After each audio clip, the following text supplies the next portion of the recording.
রাঙামাটিতে পর্যটকদের নিরাপত্তা ও পর্যটনবান্ধব পরিবেশ নিশ্চিত করতে আবাসিক হোটেল মালিকদের নিয়ে বিশেষ জরুরি সভা ও মত বিনিময় করেছেন জেলা পুলিশ। আপনারা দেখছেন সমাজের চিত্র টিভি সংবাদ। রাঙামাটি থেকে আলমগীর মানিকের ভিডিও চিত্রে দেখুন বিস্তারিত। রাঙামাটিতে পর্যটকদের নিরাপত্তা ও পর্যটনবান্ধব পরিবেশ নিশ্চিত করতে আবাসিক হোটেল মালিকদের নিয়ে বিশেষ জরুরি সভা ও মত বিনিময় করেছেন জেলা পুলিশ। রাঙামাটিতে পর্যটকদের নিরাপত্তা ও পর্যটনবান্ধব পরিবেশ নিশ্চিত করতে আবাসিক হোটেল মালিকদের নিয়ে বিশেষ জরুরি সভা অনুষ্ঠিত হয়েছে। সোমবার দুপুরে চেম্বার অব কমার্স ভবনে অনুষ্ঠিত সভায় উপস্থিত ছিলেন অতিরিক্ত পুলিশ সুপার ক্রাইম নাদিরা নূর, কোতোয়ালি থানার ওসি মোহাম্মদ শাহেদ উদ্দিনসহ ৫৫টি হোটেল মালিক। সভায় পুলিশ জানায়, হোটেলে মাদক ব্যবসা ও অসামাজিক কার্যকলাপ কঠোরভাবে দমন করা হবে। মালিক বা পরিচালক যেই হোক, অপরাধীদের বিরুদ্ধে ব্যবস্থা নেওয়া হবে।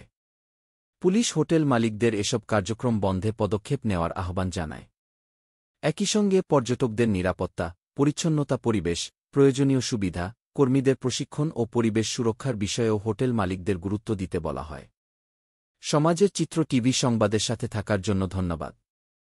সবার আগে আপনার এলাকার সংবাদ পেতে আমাদের চ্যানেলটিকে সাবস্ক্রাইব, লাইক, ফলো দিয়ে সাথে থাকুন। পরবর্তী সংবাদ শোনার আমন্ত্রণ রহিল।